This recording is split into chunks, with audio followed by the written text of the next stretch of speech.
कुछ कथाएं ऐसी होती हैं जो बचपन में कभी सुनी गई हो, किंतु मन में ऐसी गहरी बैठ जाती है कि प्राणांत तक याद रहती है। वैसे ही जैसे ईश्वर के प्रति श्रद्धा अंतिम सांस तक बनी रहेगी।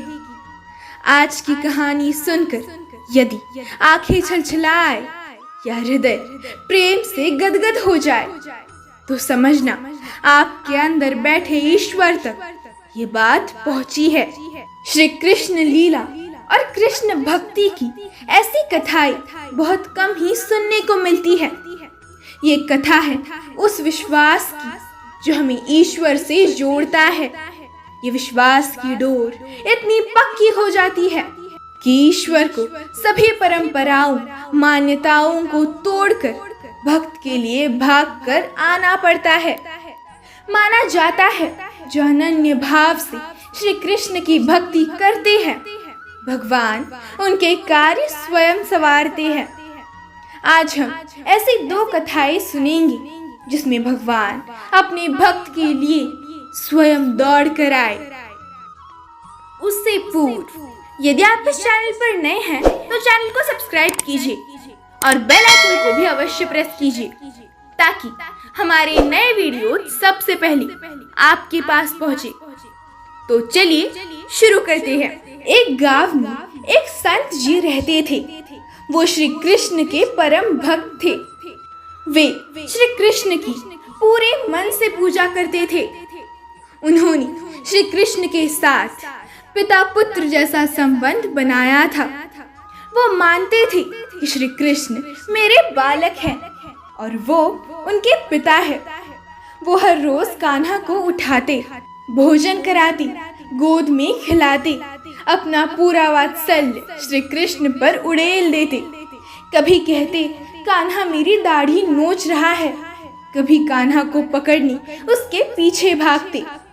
कृष्ण भक्ति में पूरा संसार भूल गए थे। वो हर समय कृष्ण भक्ति में ही रमे रहते। एक बार संत जी अपने शिष्यों से कहने लगे कि मैं कभी गंगा स्नान करने नहीं गया। शिष्य कहते गुरुजी आप काशी को चले जाओ। किंतु संत जी श्री कृष्ण के वात्सल्य भाव में इतने रमे हुए थे कि उन्हें लगता था कि श्री कृष्ण कह रहे हैं कि पिताश्री मैं अभी छोटा हूँ, अभी आप मत जाओ। समय के साथ संत जी और वृद्ध हो गए, किंतु उनका कन्हैया वही 7-8 साल का बालक ही रहा। उनका वात्सल्य अभी भी कान्हा के बाल रूप में ही था।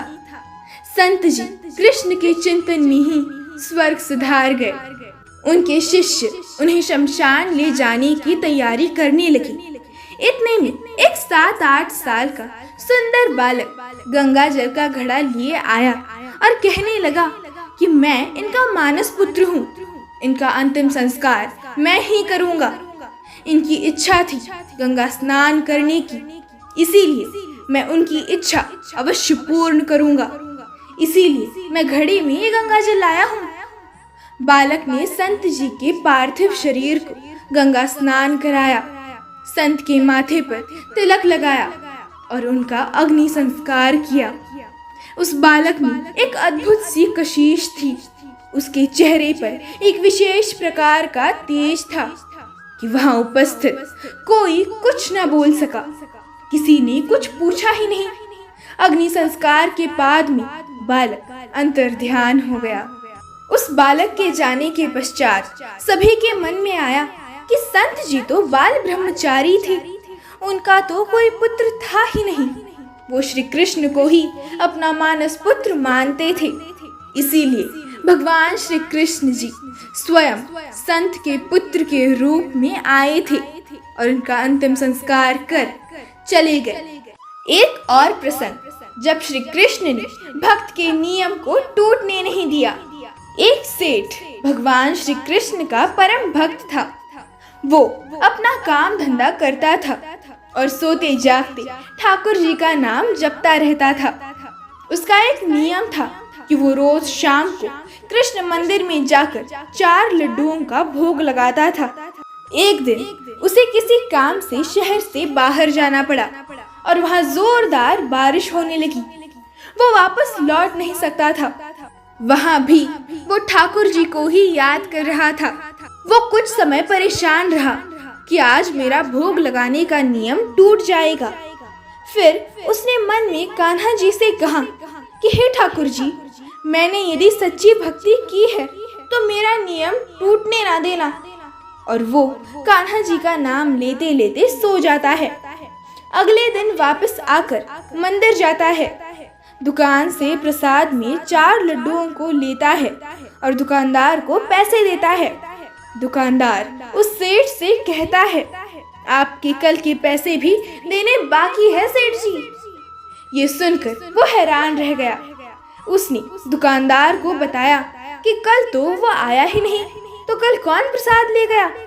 दुकानदार ने बताया, कल एक छोटा सा लड़का बांसुरी पकड़े हुए आया और उसने कहा कि 4 लड्डू दे दीजिए, सेठ जी के खाते में इसके पैसे लिख देना। ये सुनते ही सेठ जी की आंखों से आंसुओं की धारा बहने लगी। उसे याद आया कि उसने कल मन में कान्हा जी को याद किया था और कहा था कि ठाकुर जी, मैं तो नहीं आ सकता, पर आप तो किसी को भोग लेने भेज सकते हो। दुकानदार ने पूछा, सेठ जी क्या हुआ। सेठ जी ने उस दुकानदार को सारा प्रसंग बताया तो दुकानदार सेठ जी के पैरों में गिर गया। आपकी सच्ची भक्ति के कारण मुझे ठाकुर जी के दर्शन हुए, ऐसा दुकानदार ने सेठ जी से कहा। ठाकुर जी ऐसे ही है, जो उनकी सच्ची भक्ति करता है उसके काम सवारने ठाकुर जी स्वयं आते हैं। जय श्री कृष्ण।